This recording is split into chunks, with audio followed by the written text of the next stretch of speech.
Pag-uwi ni Laura, nakita niya ang isang Elliot na walang sando na gumagawa ng disenyo ng kusina. Kumaway siya sa kanya para makipag-usap sa kanya para maipaliwanag niya ang kanyang mga plano para sa kanyang bagong kusina. Sinusubukang bigyang pansin ni Laura. Ngunit hindi niya maialis ang tingin sa mga kalamnan nito.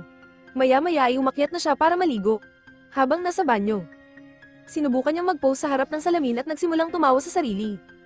Pumasok siya para maligo. At kahit papaano ay lumakad si Elliot sa may pintuan para palihim na sumulyap habang hindi siya nakatingin. Sa totoo lang, with my body dysmorphia, I'd feel embarrassed if a hot hunk of a man saw me like that. Kinabukasan, nagpunta si Laura sa isang tindahan at naabutan doon si Elliot. Ipinakita niya sa kanya ang isang pastry mula sa paborito niyang panadero sa bayan. Kapag tinanong niya kung bakit sinabi niya sa kanya na siya ay mula sa labas ng bayan, sinabi niya sa kanya na siya ay, ngunit dati siyang nakatira dito kasama ang kanyang ina ilang taon na ang nakakaraan. Pag-uwi nila, si Elliot ay hindi naka-short at pumasok sa trabaho. Pumasok si Mira na maganda ang suot at sinubukang kilalanin si Elliot. Habang nag-uusap sila, lumapit si Laura sa kanila. Tinanong ni Mira si Elliot kung mayroon siyang kasintahan. At sinabi niya sa kanya na wala siya. Ngunit may nakatingin siya sa isang tao habang palihim na sumulyap kay Laura. Sa pantalan, sinabi ni Elliot kay Laura na sinabi sa kanya ni Greg na may late siyang meeting kay Hannah sa kanyang bangka. Kaya iniwan niya ito para pumasok sa bangka ni Greg.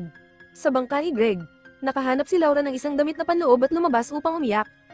Pinuntahan siya ni Elliot, kaya sinabi niya sa kanya na naniniwala siya na ang kanyang asawa ay nagkakaroon ng relasyon kay Hannah. Inanyayahan siya ni Elliot sa kanyang bangka upang uminom ng tsaa. He tells her things happen for a reason dahil kapag nagsara ang isang pinto, bubukas ang isa pa. Sinabi niya sa kanya na isara ang pinto na iyon at lumipat sa kung ano ang nasa harap niya. Sinabi niya sa kanya na maganda siya at inilagay ang kanyang mga kamay sa kanyang binti, na ginagantihan niya. Maya-maya, nakitang umiiyak si Elliot habang tinitingnan ng ilang mga larawan nila ng kanyang ina, na isinulat niya upang alisin ang mga mukha ng kanyang mga manliligaw. Lumalabas na siya ang dagwang batang lalaki na pumuto sa aso sa simula ng pelikula. Nang gabing iyon, tinanong ni Laura si Greg kung bakit niya kasama si Hannah nang huli sa opisina. At sinabi niyang nagtatrabaho sila. Napansin niya ang kanyang katahimikan, kaya sinubukan niyang lumapit sa kanya. Ngunit sinabi nito sa kanya na ayaw niya. Kinabukasan, dumating si Elliot para makipaglaro kay Jamie pagkaalis ni Greg. Pinapurihan ni Laura na magaling siya sa mga bata, kaya sinabi ni Elliot na mahal niya ang mga bata, kahit na kailangan niyang maging stepdad. Si Laura ay naliligo. Biglang pumasok si Elliot sa banyo at sinimulang habarin ang kanyang damit habang pinagmamasdan siya ni Laura. Nagulat, sinamahan siya nito sa shower. At pareho silang nag-iibigan. Nang maglaon, nagsimulang makonsensya si Laura sa kanyang ginawa. Pumunta siya sa pantalan para kausapin si Greg. Binanggit niya kung paano ang ilan sa mga teenager na umupa ng bangka ng isang kaibigan ay nag-iwan ng damit na panloob mula sa kanilang pagtatalik. Kaya nagsimulang magtaka si Laura kung tama ba siya sa kanyang nakita. Sinubukan ni Greg na tanungin siya kung ano ang bumabagabag sa kanya. Ngunit sinabi niya sa kanya na ayos lang siya. Pag-uwi ni Laura, nakilala niya si Elliot na nakikipaglaro kay Jamie. Tinanong ni Elliot si Jamie kung nakikipaglaro sa kanya si Greg. Ngunit nang sabihin ni Jamie na laging abala ang kanyang ama, tiniyak sa kanya ni Elliot na nasa kanya na siya. Di nagtagal ay nilapitan ni Elliot si Laura at sinubukang makipag-ugnay sa kanya. Ngunit sinabi niya sa kanya na kailangan nilang mag-usap. Sa loob, sinabi sa kanya ni Laura na kailangan nilang ihinto ito dahil sa kanyang kasal. Sinabi sa kanya ni Elliot na palaging abala si Greg at hindi ginagalang ang kanilang kasal. Sinabi sa kanya ni Laura na ang kanyang kasal ay hindi perpekto. Ngunit siya ay medyo tiyak na si Greg ay naging tapat.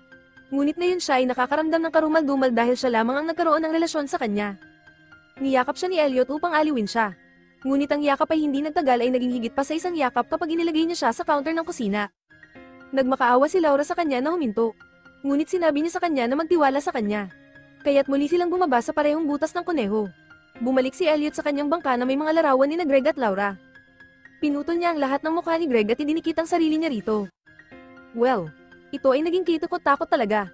Kinabukasan, pumunta siya sa bahay ni Laura para iabot ang mga bulaklak para sa kanyang kaarawan. At tinawag niya itong, mahal ko. Nagtataka siya kung paano niya nalaman ang kanyang kaarawan. Kaya sinabi niya sa kanya na alam niya ang lahat tungkol sa kanya. Maya-maya ay lumabas si Greg. At pinuri niya si Elliot para sa kanyang pagiging maalalahanin. Kahit na tila nagulat siya.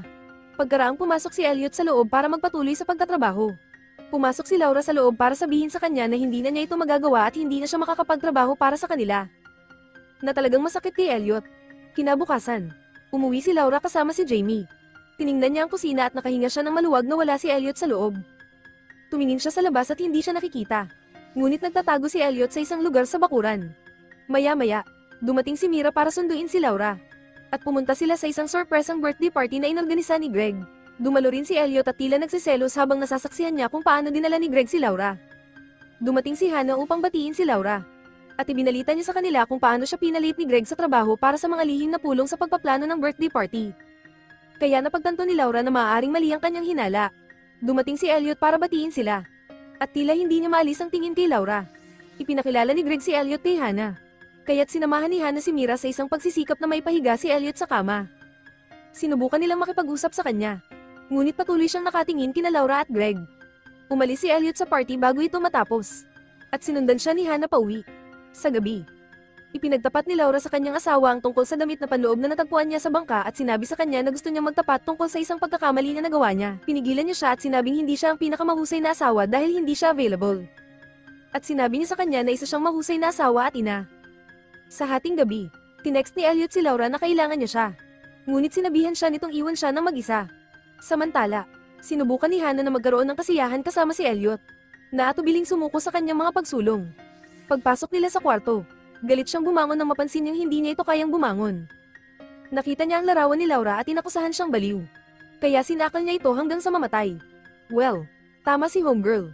Kinaumagahan, umalis si Greg para magtrabaho at nangako kay Laura na kailangan nilang maglaan ng ilang pribadong oras kapag natapos na ang kanyang kasalukuyang trabaho. Kahit papaano, parang nakapasok si Elliot sa bahay. Bumalik si Laura sa loob at nalaman mula kay Jamie na si Elliot ay nasa bahay. Natagpuan niya siya sa labas. At sinabi niya sa kanya na sinusubukan niyang pasayahin siya. Sinabi niya sa kanya na umalis. Ngunit sinabi niya sa kanya na hindi siya nagpapasalamat at kailangan niyang maunawaan na sila ni Greg ay tapos na. Nagbanta siyang tatawag ng pulis kung hindi siya alis. Kaya sinabi niya sa kanya na ibubunyag niya ang buong katotohanan kina Jamie at Greg kung gagawin niya iyon. Nang gabing iyon, dumaan si Laura sa online na profile ng contractor ng gusali ni Elliot. Nakikita niya ang isang review na nagsasabing mapanganib siya. Kaya nagpa siya siyang hanapin ang nagkomento sa susunod na araw. Kapag matagumpay niyang natunto ng tao, kumatok siya sa kanyang pintuan. Humihiling si Laura na alamin ng tungkol kay Elliot. Ngunit napangiwi ang babae sa pagbanggit ng pangalan at sinabi sa kanya na sisirain ni Elliot ang kanyang buhay at pamilya dahil siya ay baliw.